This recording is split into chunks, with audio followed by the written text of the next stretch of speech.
Hii ni Fullshangwe TV. Habari zaidi. Kwa majina naitwa Alex Remi Kimario, ni mwanafunzi wa mafunzo ya ufundi stadi kutoka Chuo cha VETA Dodoma. Katika maonyesho haya ya Sabasaba sisi kama VETA tumekuja na mashine ambayo inamwezesha mwalimu kutoa mafunzo ya uchomeleaji kwa wanafunzi kwa urahisi na kwa haraka. Inaweza kumsaidia mwalimu kupunguza gharama za ufundishaji, inaweza kufundisha watu wengi kwa wakati mmoja. Pia inaweza kupunguza gharama za material hasa kwa wanafunzi ambao wanaanza hawajui kuchomelea. Sasa ninaweza kuonyesha mashine hii namna gani inafanya kazi na namna gani inaweza kumsaidia mwalimu kufundisha. Tunapokuja kwenye mashine yetu hapa, itatuonyesha vitu ambavyo mwalimu ana guidance za mwalimu za kufundisha. Mfano, itamuuliza, je, unaowafundisha ni training, advanced au industry? Je, kwa sisi hapa kwa ajili ni mahususi kwa ajili ya wanafunzi ambao ni training, tutaselect training. Baada ya hapo itakuuliza ni beginner, intermediate au advanced. Bado sisi ni beginner, tutaselect beginner. Tutatoka hapo tutakuja kwenye welding. Kwenye welding kuna aina tofauti za joint. Inamaanisha tutachagua aina mojawapo ya joint ambayo itatusaidia sisi tuweze kuunga. Tutachagua T joint.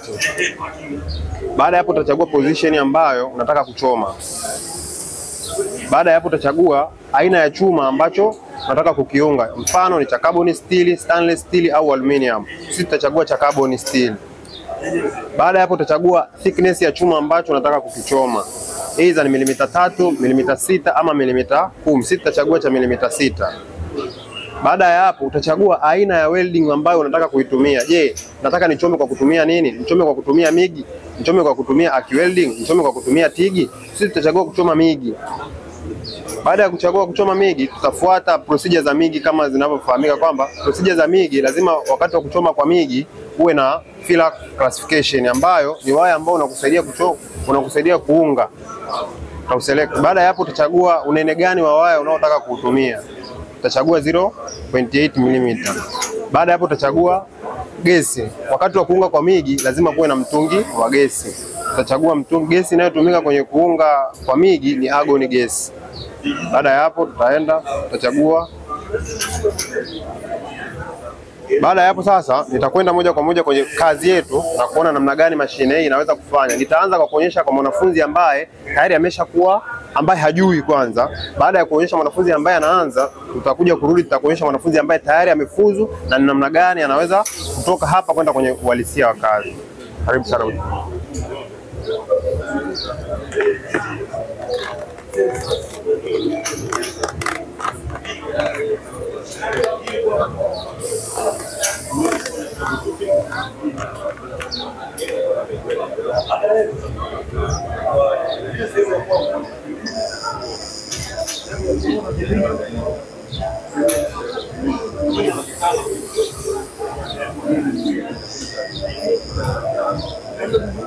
Hapa naonyesha mwanafunzi ambaye hajui, anaanza kujifunza ndo mwanzo.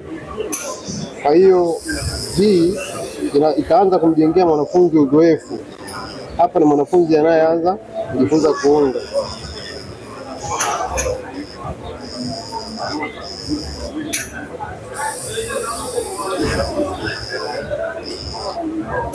Hapa tayari tumemaliza kuchoma. Hapa tutakwenda kwenye mashine yetu moja kwa moja kutuonyesha matokeo ya mwanafunzi ambaye hajui. Itaniletea matokeo. Baada ya kuona matokeo haya tutajua mwanafunzi amefikia wapi.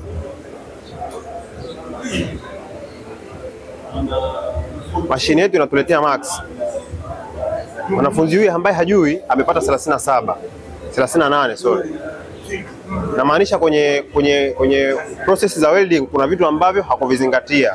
Cha kwanza technique, bado hajana na technique za kwenye kuunga. Cha pili kuna setting amepatia, yuko vizuri. Lakini kwenye defect bado hajapatia, bado ana changamoto kwa sababu ni mwanafunzi anaanza. Bending test bado hajapatia. Baada ya hapa mwanafunzi huyu utamwambia arudie kazi.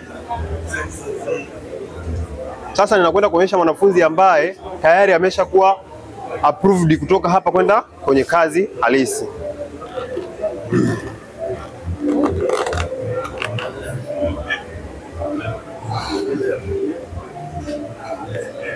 Hapa sasa tunakwenda kuangalia mwanafunzi ambaye yupo tayari kwa ajili ya kwenda kuanza kazi kwenye uhalisia.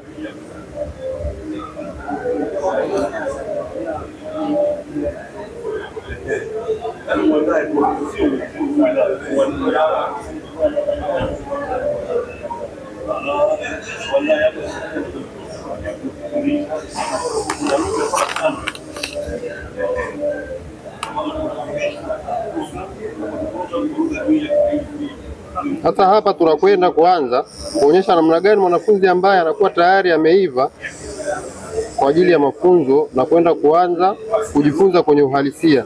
Mashine hii itakuonyesha alama ambazo mwanafunzi huyu atapata. Je, yupo tayari kuendelea na hatua inayofuata, ikimaanisha kwenda kusoma kwenye uhalisia. Mashine hii baada ya kutoka hapa kujifunza kwenye simulators, tutakwenda kwenye uhalisia wa chuma halisi, ambapo baada ya kutoka hapa kwenda kwenye chuma halisi utakuwa tayari una kitu ambacho umekipata kutoka huku. Cha kwanza, unakuwa umejijengea kujiamini katika kwenye kuunga. Cha pili, wakati unakuwa unaunga kwenye uhalisia, unapokuwa umekosea, una uwezo wa kujisahihisha mwenyewe. Sasa tutakwenda kwenye mashine yetu na kuangalia alama ambazo nitakuwa nimepata kwa ajili ya kunifanya niweze kuendelea mbele, ya maisha kutoka hapa kwenda kwenye uhalisia.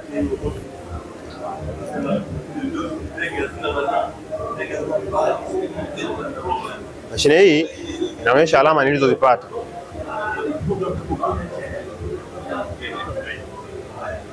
Inamaanisha mwanafunzi huyu yupo tayari kwa ajili ya kuendelea kutoka hapa. Sasa hapa tunaamini kwenye mashine hii ameshaiva, tunamtoa hapa tunampeleka kwenye uhalisia.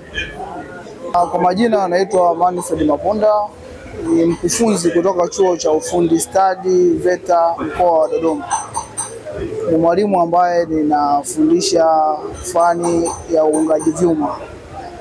Katika huu msimu wa maonyesho ya kimataifa ya biashara Sabasaba, ambao kauli mbiu ni fahari ya Tanzania, sisi kama VETA upande wa Dodoma tumeleta hii mashine ambayo inaitwa Soldomatic welding machine au visual reality welding machine, ambayo kama sisi VETA tuna fahari ya kutoa mafunzo kwa kutumia hii mashine kwenye fani zetu za ufundi stadi katika vyuo vya VETA nchini Tanzania. Mashine hii imekuja kuleta mapinduzi katika ufundishaji kwa nyanja mbalimbali. Mojawapo ni kupunguza idadi ya utumiaji wa material kwa wanafunzi wanaoanza kufanya stage ya uchomeleaji, kwa sababu huko mwanzo kabla hizi mashine tulikuwa ikifika stage ya wanafunzi kuanza kujifunza kuchomelea kwa vitendo, tunakuwa tunakata pisi nyingi sana za vyuma ambavyo zinaharibika, na ile inaingiza hasara serikali kwenye matumizi ya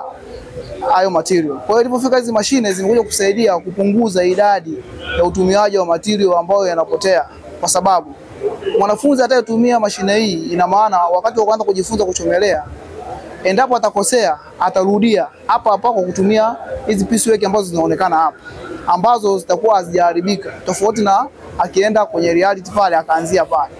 Kwa hiyo mwanafunzi huyu akishajifunza hapa kwa kutumia hii mashine, na hii mashine inatoa max na mwanafunzi na mwalimu anakuwa anaisimamia, mwalimu akishajiridhisha kwamba mwanafunzi huyu amefikia uwezo wa kufanya mafunzo kwa vitendo kwenye reality, tunamtoa kwenye mashine yetu tunampeleka kwenye booth ambayo yenye mashine ya uhalisia anafanya.